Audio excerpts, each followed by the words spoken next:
Paul Hellyer, and I am a former Minister of National Defence for Canada. This disturbing message is for the several million Americans and others who were kind enough to listen to the 22-minute presentation at the Citizens Disclosure hearing in Washington in May 2013, and for anyone else who cares deeply about the future of their country and the planet Earth. The U.S. is in grave danger. Strangely, the peril is not from foreign enemies, but from enemies within.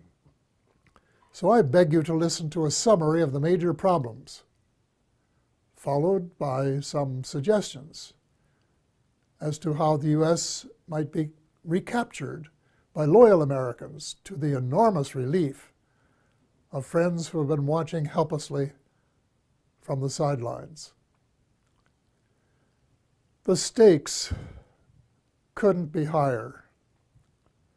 So I spent the 15 months following the Washington hearing feverishly writing a new book, incorporating what I think every American has the right to know and must know to end the incredible naivety observed at the citizens' hearing. The name of the book is The Money Mafia, A World in Crisis. Most of my friends, both American and Canadian, tend to agree that the world is in a state of crisis. But very few are aware that the problems are not natural phenomena. They have been engineered by a very tiny elite group of rich, ruthless, and power-hungry people who have been deliberately keeping the majority of decent, hard-working taxpayers totally in the dark. The iron veil of secrecy is now nearing the end of its 7th decade.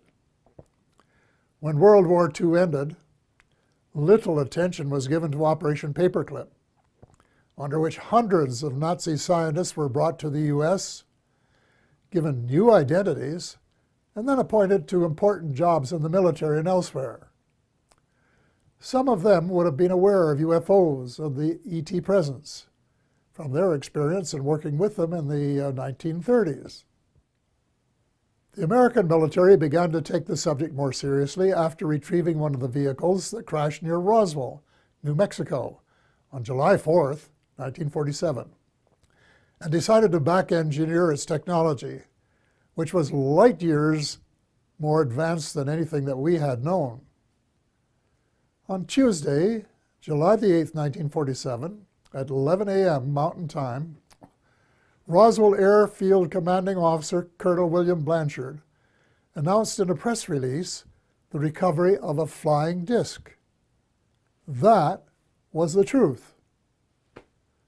Later that same day, at approximately 4:30 p.m. Central Time, Brigadier General Roger Ramey, commander of the 8th Air Force and Blanchard's supervising officer, presented to the press an alternative story.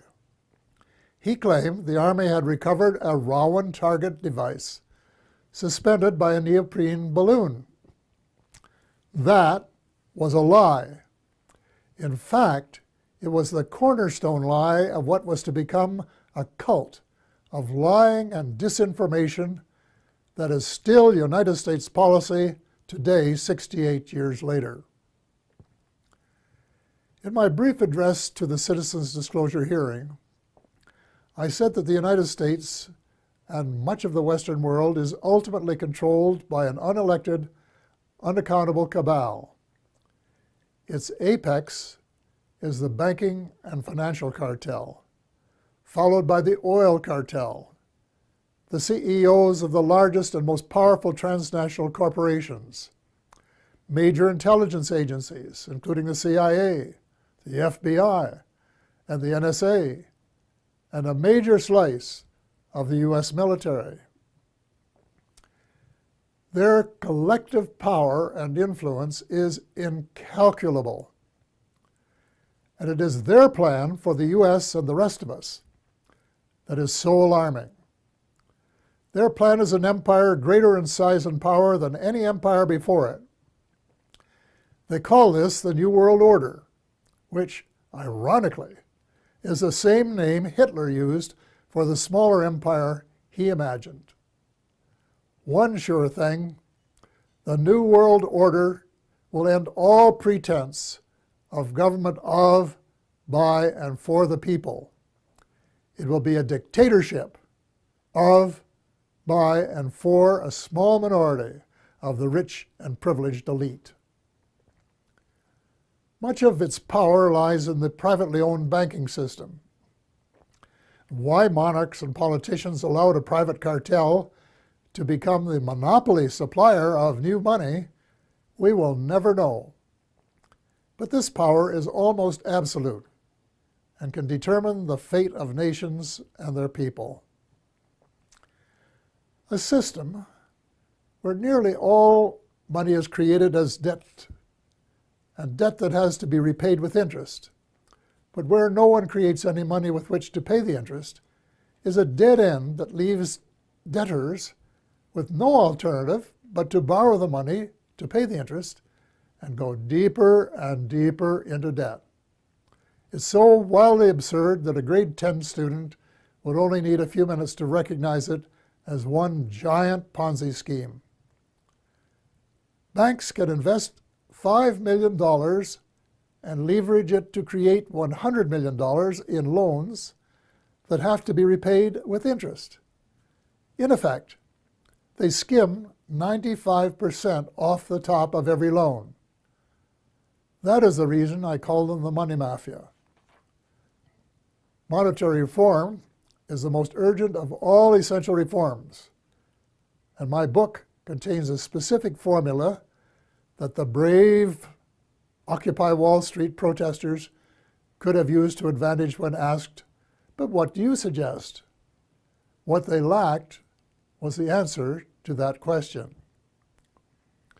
If about 99% of the population don't understand a deception that has been responsible for the Great Depression of the 1930s, the terrible recessions of 1981-82, 1991, and the Great Recession of the 21st century, it's not too difficult to understand why there are so many skeptics about UFOs and their occupants, even though several species have been visiting planet Earth for thousands of years.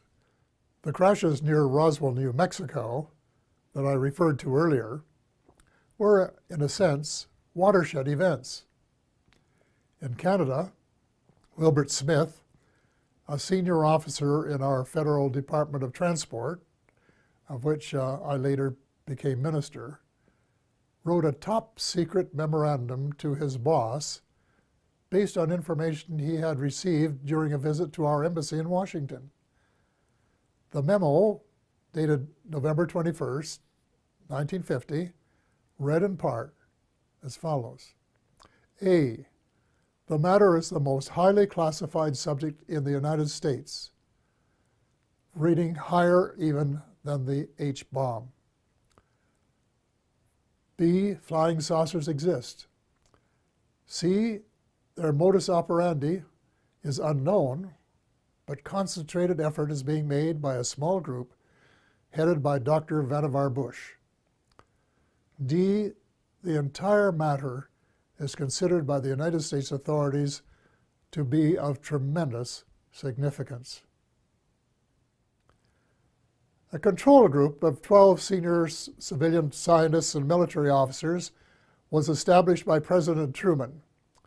They were known as the Majestic 12, or MJ-12, which issued a memorandum that included how to respond to UFO sightings by saying that they were natural phenomena, such as plasma or swamp gas, or that the observer might have been imbibing too much Jack Daniels bourbon. Nothing could be further from the truth. Under the Eisenhower administration, much of the physical engineering was transferred to underground facilities in Nevada and Arizona. Meanwhile, much of the control was transferred to civilian agencies in order to create plausible deniability as to its existence. When President Eisenhower wanted to take a look at the restricted areas, he was denied access. It was only when he threatened to send in the First Army that it was agreed that he could send 3 confidants to look at the secret areas 51 and S4. They reported that the Roswell vehicle was indeed being back-engineered by United States forces. President Eisenhower was so distressed by the situation that he included in his farewell address to the nation that his fellow Americans should beware of the military-industrial complex, which, according to one witness, was his way of saying that the ET file had fallen into the wrong hands. Indeed it had. It was under the control of the military-industrial complex, otherwise known as the financial, intelligence, and military wing of the all-pervasive cabal, which has seized control of the United States and much of the balance of the world. Beginning with Eisenhower, not one of the presidents of the United States has been given completely honest advice by his civil, military, and intelligence advisors, nor fully briefed on the ET presence and technology.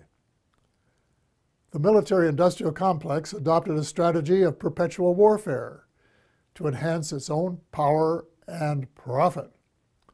It is inconceivable that this plan was discussed and approved in advance by any American president. Wernher von Braun, the German rocket scientist who came to the U.S. at the end of World War II, told my friend Dr. Carol Rosen, who worked with him, that they, the military-industrial complex, in order to maintain perpetual war, had to have an enemy. First, it will be the communists, he said. Then it will be the terrorists. And finally, it will be the ETs.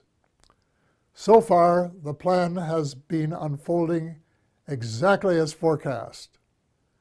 The cabal, sometimes referred to as the shadow government, has been in control. When Sarah McClendon, veteran White House reporter, asked President Bill Clinton why he didn't do something about UFO disclosure, Clinton replied, and I quote, "Sarah, there's a government inside the government, and I don't control it." End of quote. Imagine the President of the United States and Commander-in-Chief of the Armed Forces isn't cleared to know what his troops are doing. Well, with the end of the Cold War, the Pentagon wrote a new defense plan, popularly known as a project for the new American century. It was very far-reaching and involved conquest of much of the world by financial or military means, whichever was easiest. The document, which very few people were aware of, admitted that it was so far-reaching that it might be too much for Americans to swallow in the absence of some catastrophic and catalyzing event like a new Pearl Harbor. Well, Lady Luck appeared to be on their side in the form of September the 11th, 2001. Amateur foreign pilots trained in the U.S. allegedly hijacked planes and flew them into the sides of the World Trade Towers 1 and 2, and then into the Pentagon. Later in the day, the buildings collapsed. President Bush declared war on the terrorists and invoked the provisions in the North Atlantic Treaty under which an attack on any one country is considered to be an attack on all. The reaction was unprecedented since the outbreak of World War II and the later attack on Pearl Harbor.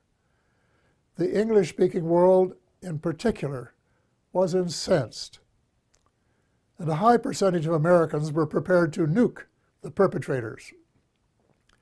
Defense Secretary Donald Rumsfeld soon announced that, quote, "that means war against Iraq," end of quote, even though there was absolutely no evidence of Iraqi complicity, none whatsoever. Although most Muslims had been sympathetic to the U.S. in the immediate aftermath of 9/11, as soon as the bombs started dropping on Baghdad, moderate Muslims by the thousand were so outraged and overcome by hate that they opted for a terrorist response. From that day on, it would be difficult to find a terrorist who did not have "Made in the USA" etched on his or her soul. Now, more than a decade later, the situation becomes even darker as the truth about 9/11 begins to emerge from the burial ground of a controlled press. We find that high officials in the George W. Bush administration knew of the attack weeks in advance and made no effort to prevent it. On the contrary, the evidence points to complicity when we find that not just 2, nor 3 buildings collapsed, nor 4, nor 5, nor 6, but 7. Some, if not all, had been rigged for controlled demolition. But that isn't all. A new weapon of mass destruction was used that reduced the concrete and steel to dust before it reached the ground. If you have any doubts about this, get a copy of Dr. Judy Wood's book entitled "Where Did the Towers Go?" 500 pages of meticulous evidence. The unfolding story reveals the greatest mass deception in history, with the most universally negative consequences. Far more important than the long lineups for security checks at airports. We have been stripped of our civil rights one by one, including, I regret to say, habeas corpus, reversing 800 years of progress. Country was set against country, religion against religion. Words like peace and negotiated settlement, which had been possibilities before 9/11, were lost in the jungle of lies. The cabal, also known as the military-industrial complex, was not interested in a just settlement. It wanted perpetual war, and that was what its heinous deception achieved. It also robbed the once great United States of America of its last vestige of moral leadership. Worse, by invoking NATO, it transformed a defense alliance into a US-led task force. And by recruiting former countries from the Soviet Union, an obvious provocation to Russia, it has managed to create rumblings of a new Cold War. The danger lies in the fact that the New World Order is not limited to old boundaries and concepts of empire, and we seem hell-bent toward a third world war, horrible beyond human imagination. It must not be allowed to happen. Almost every president since Eisenhower has been under the control of the cabal, and President Obama, regrettably, has been no exception. Before he was sworn in as a new president, I saw a picture of his economic advisors, and I said, uh-oh, the same old gang who permitted the Bush recession. Nothing will change. Then when the president persuaded innocent allies to join in a second unwinnable war in Iraq, and a senior U.S. military commander confirmed that it would take several years to win, it was obvious that President Obama was playing the military-industrial alliance game, and that it would be the only winner. Extreme Islam is an ideology, and it can't be killed by smart bombs. Most ISIS recruits begin as young idealists who are repelled by the way the world is being run and are looking for a better way. Any effective strategy must be to win their hearts and minds, and not just to kill them and make them martyrs to a cause. Step number one is to convince President Obama that the policies of his predecessor benefit no one but the arms manufacturers. So all non-Muslim members of the coalition should withdraw from the war against the Islamic State and begin to reverse all of the wrongs committed by the West in recent years. Hate him or love him, President Obama is the only person in the world with the power to lead a penitent United States and its misled allies in the moral and spiritual revolution essential for a world of peace and justice, where the human species has a fighting chance to survive. The transformation has to be reversible before the next U.S. presidential election, which could be the point of no return. Ultimately, the Muslims must be allowed to settle their own problems. Before 9/11, Iraq was a Sunni dictatorship that treated its Shia brothers and sisters badly. The U.S. deposed Saddam Hussein and established a new Shia majority that treated its Sunni minority unfairly. The seeds of further conflict were born. The Muslims must resolve their age-long differences as Christians and of different denominations have recently been able to do.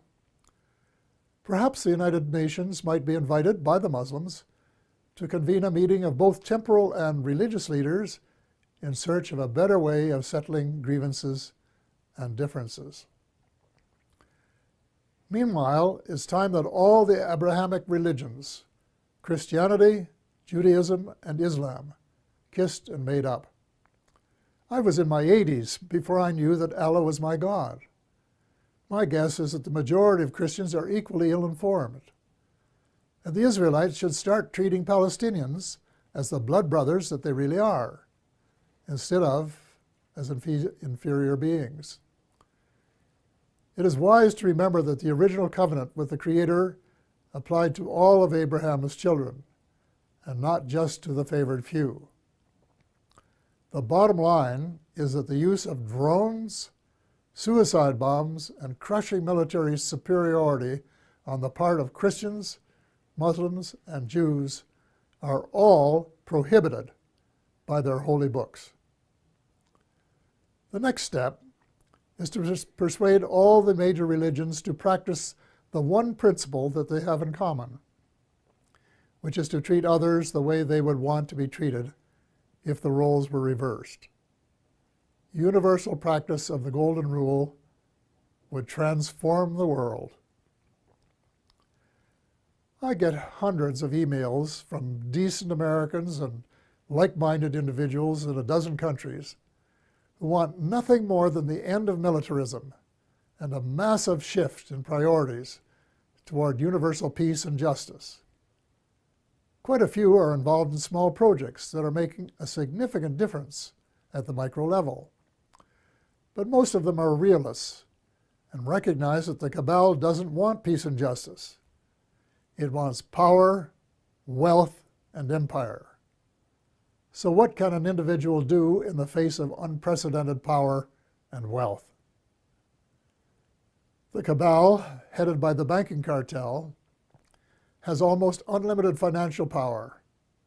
But we, the people, have the numbers and must combine our limited power to form a critical mass that can move mountains. There is no guaranteed formula, but an educated guess would be that if 5 million decent and determined Americans got a copy of The Money Mafia, A World in Crisis, read it carefully, and then actively supported the comprehensive action plan set out in it, a miracle could happen. Each one of the 5 million would have to write a personal letter to the president, their senator, and their congressperson, demanding action forthwith in each of the critical areas in the same spirit of bipartisanship that would be expected in a war to save the world, which is exactly what is at stake. I am not going to repeat the list of essential reforms here, except for a few key items. The U.S. should play a leadership role in ending the private bankers' monopoly to print money.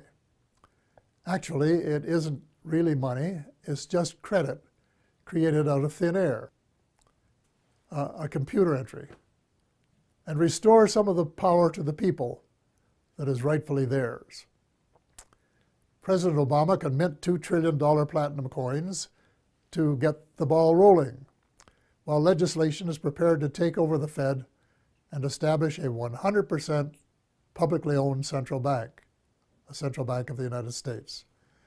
There cannot and will not be peace and justice on earth while the Fed continues to exist.